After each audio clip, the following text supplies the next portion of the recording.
আমি ইতিমধ্যে আপোনাক জনাইছো যে আজি উদালগুৰিত বিটিয়া নিৰ্বাচনৰ ৰণসিঙা বজাব মুখ্যমন্ত্ৰী ইতিমধ্যে উদালগুৰিত উপস্থিত হৈ মুখ্যমন্ত্ৰী আৰম্ভ কৰিছে নিৰ্বাচনৰ ভাষণ আগবঢ়াইছো পোনপটীয়া সম্প্ৰচাৰ সাজু হ'ব লাগিব অৰ্থাৎ আগষ্ট মাহৰ তৃতীয় সপ্তাহত বিটিচিৰ নিৰ্বাচন ঘোষণা হ'ব সেপ্টেম্বৰ মাহৰ তৃতীয় সপ্তাহত বিটিচি নিৰ্বাচন অনুষ্ঠিত হ'ব আৰু পূজাৰ আগতে আমি নতুনকৈ এখন বিটিআৰ বা বিটিচি আমি গঠন কৰিম শ্ৰদ্ধাৰ ৰাইজ আজি যদি আমি তুলনামূলকভাৱে বিশ্লেষণ কৰোঁ তেতিয়ালে আমি দেখা পাম যে গোটেই অসমতে বিজেপিৰ শাসন আছিলে কিন্তু বিটিআৰত বিভিন্ন কাৰণত কেতিয়াবা বিপিএফ বা কেতিয়াবা ইউপিপিএল দলে চৰকাৰ গঠন কৰিছে আৰু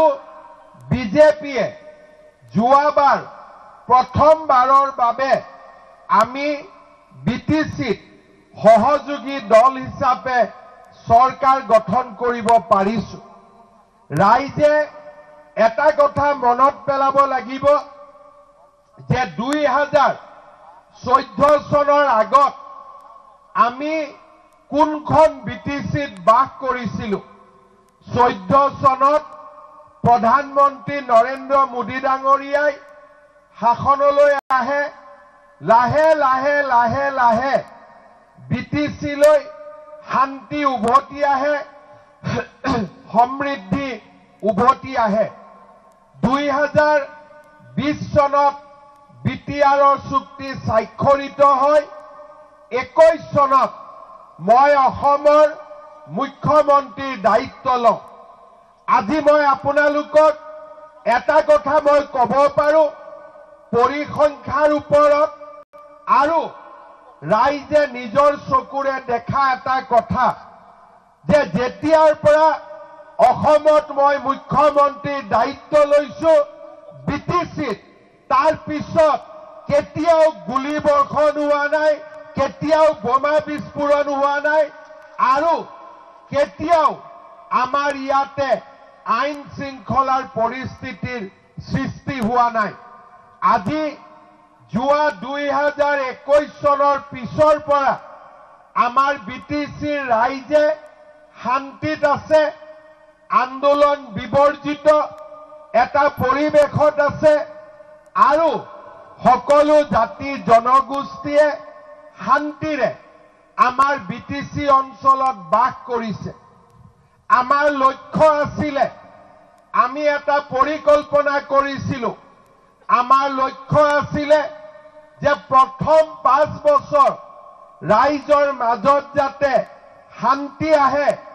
ইজনে সিজনৰ ওচৰ চাপি যায় এটা পৰিৱেশৰ সৃষ্টি হয় যোৱা 5টা বছৰত আমি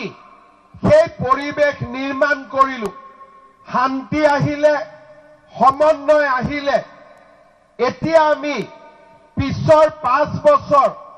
আমি পৰিকল্পনা কৰিব লাগিব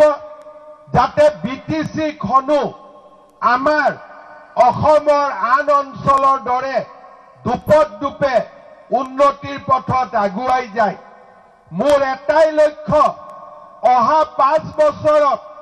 আমি এনেকুৱা এখন বিটিচি নিৰ্মাণ কৰিব লাগিব য'ত কোনো দ্বিতীয় শ্ৰেণীৰ নাগৰিক নাথাকে সকলোৱে যাতে প্ৰথম শ্ৰেণীৰ নাগৰিক হ'ব পাৰে আমাৰ বিটিচিত বিভিন্ন জাতি আছে বিভিন্ন উপজাতি আছে বিভিন্ন ভাষা ভাষীৰ লোক আছে কোনেও মনত ভাবিব নালাগে যে বিটিচিখন মোৰ নহয় মই বিটিচিত দ্বিতীয় শ্ৰেণীৰ নাগৰিক মোৰ গাঁৱত ৰাস্তা নহয় মোৰ গাঁৱত স্কুল নহয় মোৰ গাঁৱত অনুষ্ঠান নহয় কাৰণ মই বিটিচিত দ্বিতীয় শ্ৰেণীৰ নাগৰিক আমি আপোনালোকক প্ৰতিশ্ৰুতি দিছো যে অহা 5 বছৰত আমি এনেকুৱা এখন বিটিসি নিৰ্মাণ কৰিম যোন বিটিসিত সকলোৱে প্ৰথম শ্ৰেণীৰ নাগৰিকৰ স্বীকৃতি লাভ কৰিব ইয়াতে কোনো দ্বিতীয় শ্ৰেণীৰ নাগৰিক থাকিব নোৱাৰিব শ্ৰদ্ধা ৰাইজ অকল বিটিসিতে নহয় আজি আমি সমগ্ৰ অসমলৈ পৰিৱৰ্তন আনিলো কোনো অসমত যোৱা 5 বছৰত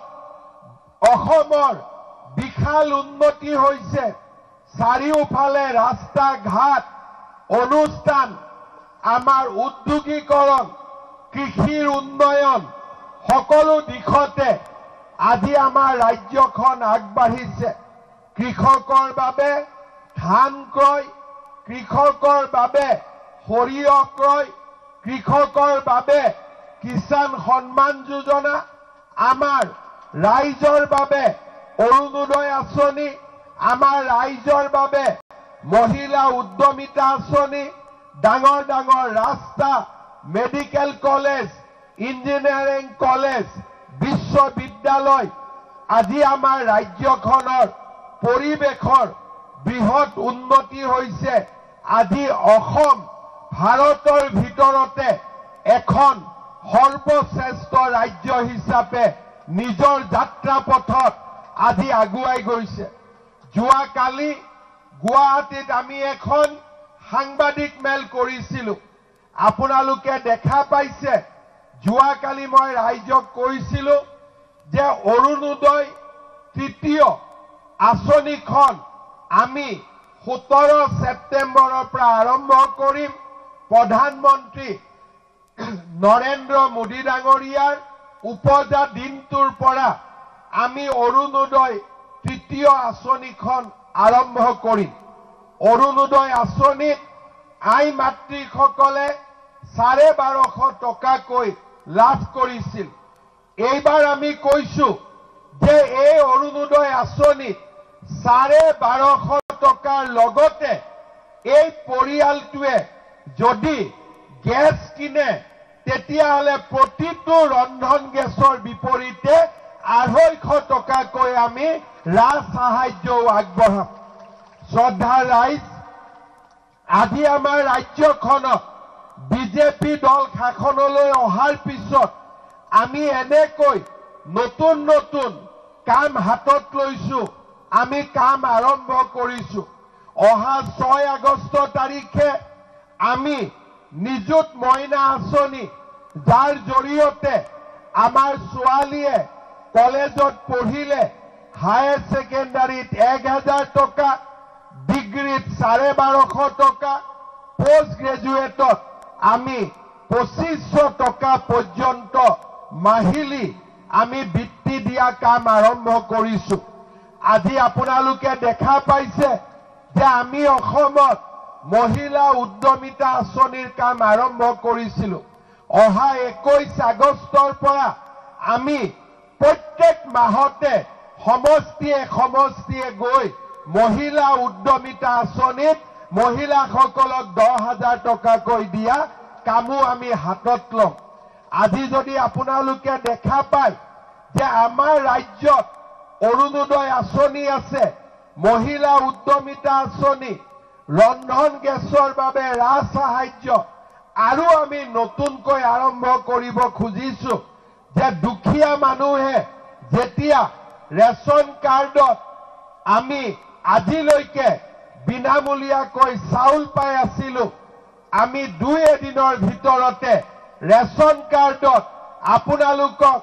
চাউলৰ লগতে কম দামত দালিও দিয়া আৰম্ভ কৰিম আমি নিমখো দিয়া আৰম্ভ কৰিম আমি চেনিও দিয়া আৰম্ভ কৰিম আজি আমি দুখীয়া মানুহৰ কাৰণে আমি আঁচনি লৈছো আজি সমগ্ৰ দেশৰ ভিতৰতে আমাৰ চৰকাৰে লোৱা আঁচনিসমূহ সমাদৰ লাভ কৰিছে ভাৰতৰ আন ৰাজ্যৰ পৰা মানুহে আহি আমাৰ আঁচনিবিলাক শিকি তেওঁলোকৰ ৰাজ্যত আমাৰ চৰকাৰৰ আঁচনিবিলাক আজি আৰম্ভ কৰিছে শ্ৰদ্ধা ৰাইজ ইলেকশ্যনৰ সময়ত মই কৈছিলো যে আমাৰ অসমত দুখীয়া ল'ৰা ছোৱালীয়ে চৰকাৰী চাকৰি পাব লাগে মই ৰাইজক কৈছিলোঁ যে আমাৰ চৰকাৰ আহিলে আমি 1 লাখ চৰকাৰী চাকৰি দিম আজি অকল 1 লাখ নহয় 1.5 লাখ চাকৰি আৰু 10 অক্টোবৰত আমি আৰু 50,000 ল'ৰা ছোৱালীক আমি চৰকাৰী চাকৰি দিম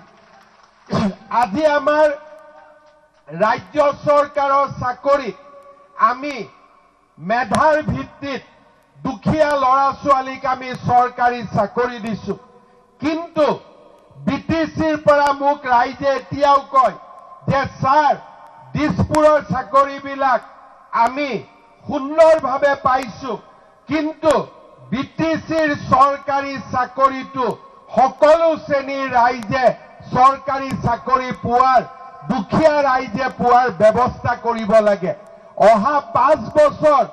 আমি ৰাজ্য চৰকাৰত যেনেকৈ সুন্দৰভাৱে চৰকাৰী চাকৰি দিছো বিটিচিটো আমি সুন্দৰভাৱে চৰকাৰী চাকৰি দিয়াৰ ব্যৱস্থা আমি হাতত ল'ম শ্ৰদ্ধা ৰাইজ অসমত যিমান পৰিৱৰ্তন হৈছে সেই পৰিৱৰ্তনে বিটিচিকো স্পৰ্শ কৰিব লাগিব আজি আমাৰ অসমত চাৰিওফালে আমাৰ থলুৱা খিলঞ্জীয়া আৰু আমাৰ ভাৰতীয় লোকে সকলো ক্ষেত্ৰতে আগবাঢ়ি যাব পাৰিছে যোৱা কেইদিনমান আগতে মোক এজন ব্যক্তিয়ে সুধিছিলে যে অসমত যিমান ভাল কাম হৈ আছে অসমখন যিমান আগবাঢ়িছে আমাৰ বিটিচিখন কিয় আগবঢ়া নাই মই এটাই কৈছিলোঁ যে অসমেও বিজেপিৰ বাবে বহু বছৰ অপেক্ষা কৰিছিলে আৰু বিটিচি ৰাইজেও এইবাৰ বিজেপিৰ বাবে অপেক্ষা কৰিছে